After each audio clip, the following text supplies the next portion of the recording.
Jeune Lion, la première fois que j'ai entendu parler de lui, c'était en 2023, grâce à des potes qui l'écoutaient énormément. Et 2023, c'est justement l'année où il commençait réellement à se faire connaître dans la musique. Et franchement, ce n'est pas étonnant qu'on connaisse son talent. Un talent qui se repose particulièrement sur sa voix qui est très atypique, sur les sonorités qu'il utilise dans ses morceaux, mais aussi sur les causes qu'il défend à travers sa musique. Aujourd'hui, Jeune Lion est perçu par certains comme l'artiste qui dévoile les faits cachés, pour d'autres comme un éveilleur de conscience, voire même un guide spirituel pour certaines personnes. Mais la vraie question, c'est de savoir comment Jeune Lion a-t-il réussi à se créer cette image-là aux yeux de son public. Dans cette vidéo, on va retracer ensemble le parcours de Jeune Lion de ses débuts jusqu'au stade où il se trouve actuellement. Bref, assez blablaté, vous l'avez compris, aujourd'hui on parle du Jeune Lion. Mais très important avant de continuer la vidéo, j'aimerais juste vous dire que j'ai vraiment pris plaisir à préparer cette vidéo. Jeune Lion, c'est un artiste que j'ai commencé à écouter sérieusement récemment et ça me fait super plaisir de partager son parcours avec vous. Et en vrai, j'ai passé pas mal de temps à écrire la vidéo et aussi à faire le montage. Donc franchement, merci à tous ceux qui vont s'abonner et qui vont liker la vidéo. Et mon objectif, c'est d'atteindre les 1000 abonnés. Donc s'il vous plaît, abonnez-vous pour m'aider à atteindre ce palier. Donc sans plus tarder, continuons la vidéo. C'est négro, c'est des rats, mon Dieu prie plus que le soleil, mais c'est pas rare. Il parle de Bakoudi, c'est pareil, elle m'appelle tous les jours à cause d'un seul pas. Jeune Lion, de son vrai nom Dressen Hans-Jürgen, est un artiste franco-ivoirien d'origine allemande qui est né en Côte d'Ivoire, plus précisément à Marcory, une commune d'Abidjan pour ceux qui connaissent. J'ai pas trouvé sa date exacte de naissance, mais si on se fie à ce post Facebook, le 14 juin 2025, il a fêté ses 25 ans. Donc si tel est le cas, il fêtera donc ses 26 ans en cette année 2026. Donc logiquement, il sera né soit en 2000 ou en 2001, vu qu'on n'a pas le mois exact de sa naissance. Il a commencé la musique à 5-6 ans, donc en 2020 et 2021, avec ses proches qui ont participé indirectement à son ascension artistique. Vous allez comprendre pourquoi je dis ça dans la suite de la vidéo. Après l'obtention de son bac, Jeune Lion quitte la Côte d'Ivoire pour la France, direction Lille, pour un objectif clair, réussir ses études. Il s'oriente vers le commerce comme beaucoup de jeunes à ce moment-là, mais très vite, il comprend que le commerce n'est pas fait pour lui. Il n'aime pas vraiment ce qu'il fait. Les cours s'enchaînent, les mois passent, mais la motivation n'est pas là. Quelque chose cloche. Il sent au fond de lui que ce chemin choisi n'est pas le bon pour lui. Alors il prend une décision que peu de personnes n'oseraient prendre à ce moment-là. Tout arrêter et rentrer au pays. Il revient en Côte d'Ivoire pour faire une année sabbatique, une pause pour réfléchir sérieusement à son avenir, à ce qu'il veut faire réellement de sa vie. Quand j'ai eu mon bac, je suis allé en France faire mes études à Lille. T'as capté? Après, je suis revenu, je fais une année sabbatique après Lille. Parce que ce que je faisais, ça me plaisait pas, je faisais commerce. Et comme si le destin s'emmêlait, cette période coïncide avec la pandémie du Covid. À ce moment-là, le monde ralentit et Jeune Lion aussi.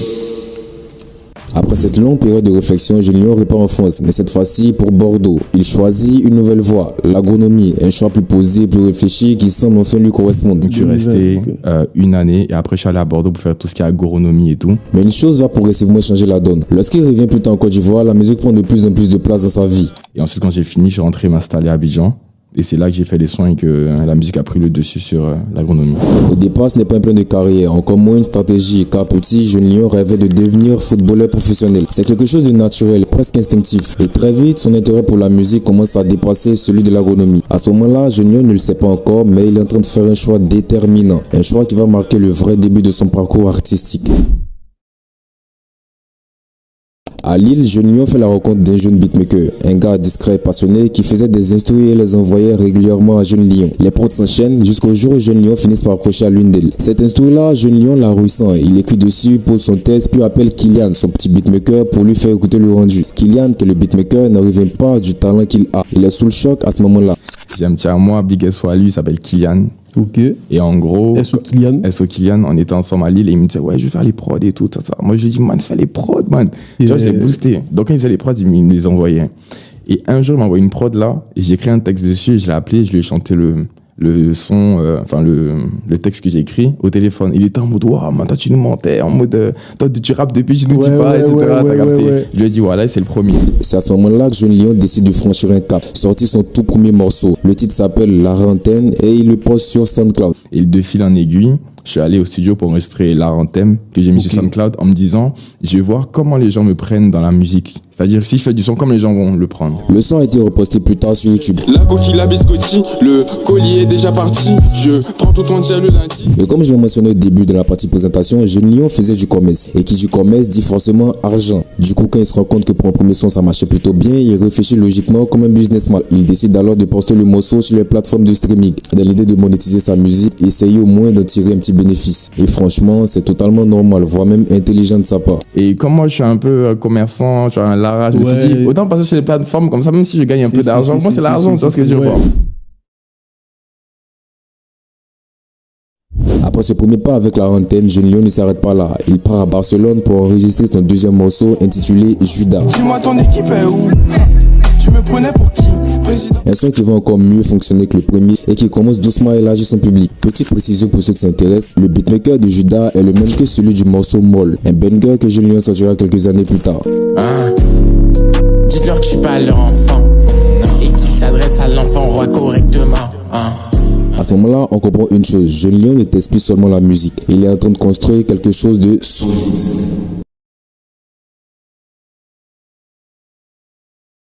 Après avoir sorti quelques morceaux, Jeune Lion franchit un cap important. En 2022, il sort son tout premier album intitulé Before Babylon Burn, qui se traduit littéralement par Avant que Babylone brûle. Le projet contient 10 titres sans aucun featuring. Un choix volontaire de la part de Jeune Lion, parce que cet album-là, il est enregistré dans sa chambre. Sur cet album-là, Jeune Lion s'investit totalement. Pour enregistrer les morceaux, il va jusqu'à dépenser tout son argent d'étudiant afin de s'acheter les matériels nécessaires pour s'enregistrer lui-même. Before Babylon Burn, j'ai pris mon argent du mois, j'ai envie de dire, d'étudiant pour payer tout le matos, micro, carte son, casque. Ok.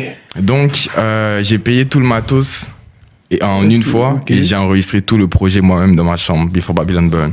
Et là, une question revient souvent. Pourquoi ne pas directement aller en studio? La réponse est simple. Jeune Lion l'a lui-même expliqué. Il n'aime pas aller au studio. Tout le projet, c'est dans ma chambre. Moi, je pose studio, t'as capté? J'enregistre dans ma chambre, j'envoie mon ingé, il mixe, il me renvoie, DistroKid, tac. Et c'est parti. Bon, attention, ça ne veut pas dire qu'il n'ira jamais au studio. Son métier l'y amènera forcément un jour. Mais à ce moment-là, il préfère travailler chez lui, dans son espace, à son rythme, avec son énergie. Une fois tous les morceaux enregistrés, il envoie le projet à son ingé DistroKid pour le mixage. Et c'est comme ça qu'est né l'album que vous connaissez tous aujourd'hui, Before Babylon Burn. Pourquoi zéro featuring? Comme je l'ai dit, l'album ne contient aucun feat. Et là encore, il y a une raison qui est très simple. Jeune Lion est quelqu'un de très carré, il sait ce qu'il veut, il est précis et surtout, il a une vision de la musique claire. Aujourd'hui, beaucoup d'artistes font de la musique uniquement pour percer vite, pour que l'argent rentre, peu importe le message derrière la musique. Et honnêtement, tant mieux pour eux, chacun sa vision. Mais Jeune Lion, lui, ne fonctionne pas comme ça. Il ne fait pas de la musique juste pour être commercial. Il fait de la musique pour impacter, pour se faire entendre, pour faire tomber Babylone. Et même pour sauver des vies. Mais ça reste mon avis, ça reste subjectif. Parce qu'il n'y a pas de feat. Tu es solo. En fait, la question des feats, c'est que pour moi, déjà, je fais pas de la musique commerciale, ça fait je suis pas là pour m'enrichir. Tu vois, non. Je veux faire kiffer les gens, faire de la vraie musique. Ce que j'aime, genre dégager vraiment quelque chose de bien. Pas en mode, ouais, je dois faire ça pour rentabiliser. Ça veut pas dire que s'il y a l'argent qui rentre, je vais pas prendre. Je vais prendre l'argent qui vient, mais c'est pas mon objectif premier. Donc, je suis pas en mode, ouais, je vais faire feat avec X parce que X est à tel niveau, ou bien X, parce que ça fait comme si les gens qui sont à l'extérieur du game, ils pensent que tu t'accapares ou bien tu veux gratter un peu. Chez Jeune Lion, tout passe par le feeling. S'il n'y a pas de connexion réelle entre deux artistes, il n'y a tout simplement pas de collaboration. Moi, je suis quelqu'un, je vais au naturel. Est-ce que déjà, avant de parler de musique, est-ce que toi et moi déjà on s'entend? Est-ce qu'on arrive à parler? Est-ce qu'il y a déjà un feeling déjà? Là, maintenant, à partir du feeling, là, maintenant, on peut avancer.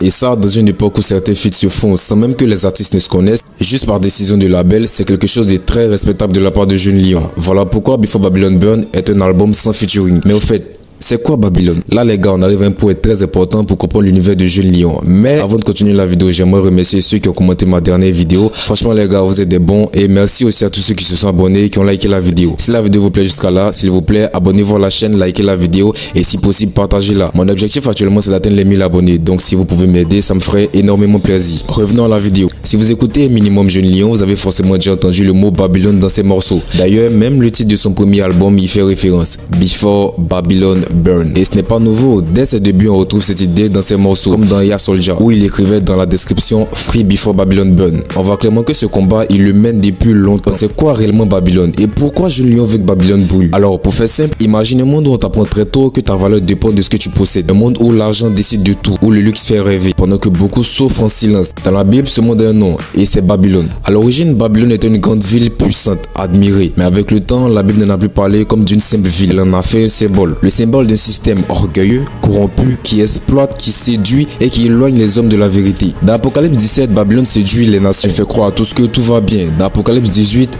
elle tombe brutalement, sans avertissement, parce qu'aucun système bâti dans le mensonge ne peut durer éternellement. Et c'est exactement ce symbole-là que Jeune Lion reprend dans ses musiques. Quand Jeune Lion parle de Babylone, il ne parle pas du passé, il parle de maintenant, il parle d'un système moderne qui endort les consciences, qui fait croire que réussir c'est dominer, c'est consommer, c'est écraser. Dans les morceaux de Jeune Lion, Babylone représente le mensonge déguisé en réussite, la corruption normalisée, les valeurs inversées, la spiritualité qui remplace le vide. Alors quand il dit Babylone, ce n'est pas un appel à la violence, c'est un cri spirituel, un appel au réveil. Brûler Babylone pour Jeune Lion, c'est brûler les illusions. C'est faire fondre les chaînes invisibles. C'est rappeler aux gens qu'ils ne sont pas nés pour être esclaves d'un système. Et là où le message devient encore plus fort, c'est que la Bible dit une chose très claire. Babylone tombe parce qu'elle se croyait éternelle. Parce qu'elle disait, je suis la reine, rien ne peut m'atteindre. Mais finalement, elle tombe quand même. À travers sa musique, Jeune Lion ne se place pas comme un sauveur. Quelqu'un qui dit, ouvrez les yeux, ce monde n'est pas neutre. Voilà, c'est ça Babylone. Et c'est pourquoi Jeune Lion veut sa destruction totale. Personnellement, si je devais faire un top 3 de cet album-là, je mettrais un top 3 AC Milan. Tout ce que je plante dans ton cœur, personne peut le déraciner. J'ai vu des trucs, j'ai pas halluciné. En top 2, 222. Tu vends la caille, tu nous dis c'est la frappe. Tu dis que tu l'aimes, mais pourquoi tu la frappes? Smoke avec moi, gros. Et en top 1, Kabbalah. Charlotte à mon créateur, sonne. Je sais pas de quoi t'as peur. Et honnêtement, pour un premier album, ce que Jeune Lion propose, c'est du très haut niveau. C'est cohérent, c'est réfléchi et surtout, c'est respectable. Pour les oreilles et aussi pour la culture.